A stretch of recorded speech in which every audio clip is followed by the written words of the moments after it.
जर तुम्हाला milk charger भेटलं नसतं तर मग काय परिस्थिती असते? हा मोठा जरी टिकला नसता हा किंवा काय अनेक समस्या आल्या असत्या. हा शेवटी आता असं काय राहिलेलंच नाही की शेतकऱ्यापाशी काय हक्काचं म्हणून थोडंसं वेगळं पण काहीतरी केलं किंवा विधाऊट काहीतरी चुकीच्या पद्धतीने केलं की ते आणखीन लॉसमध्येच जातो, तो बाहेर निघू शकत नाही. ह्या एचएफच्या गोट्या तर येऊ शकत नाही बाहेर. आजची कंडिशन माझ्या स्वतःची मी सांगतो. थोडा तरी बाकड काळ वाढला तरी ते अडचणी पुढे भरपूर राहते. हा सगळंच लागतंय ना त्यांना, काय त्यांचं बंद बरं. आहे आपलं सगळं. लंपी झाला होता.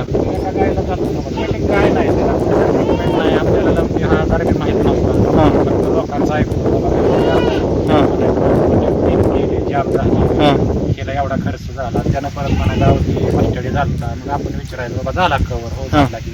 हा मग त्याचं इफेक्ट काय, तर बाबा आता हे तुमचा गोचिड ताप झाला, तुमचा लंपी झाला, तुमचा मस्टडीज झाला, ह्याचं ट्रीटमेंट काय, त्याला केमिकल कंपाऊंड डॉक्टरने काय दिलाय, त्याचं दूध किती दिवस कमी झालंय, हा त्याचा शेतकरी अभ्यास करत नाही हो. हा मग त्याचा खर्च कुठं जातोय, हा झालं का लक्षात ना? बरं. अशा काही गोष्टी पुढे वाढते ते. हा बरं हे आलाच का, हा त्याचंही एवढं कोण हे करत नाही. त्याला आल्यानंतर तो ऑटोमॅटिक आला, हा असे 1-4-2 ठिकाणी त्याला बारीक बारीक अशा गाठी आल्या, हा त्या ऑटोमॅटिक फुटल्या. आणि असं आहे की तिला आलाय तिचा गेलाय म्हणजे दुसऱ्याला आला तर दुसऱ्याला जाणारच नाही, काय राहणार नाही.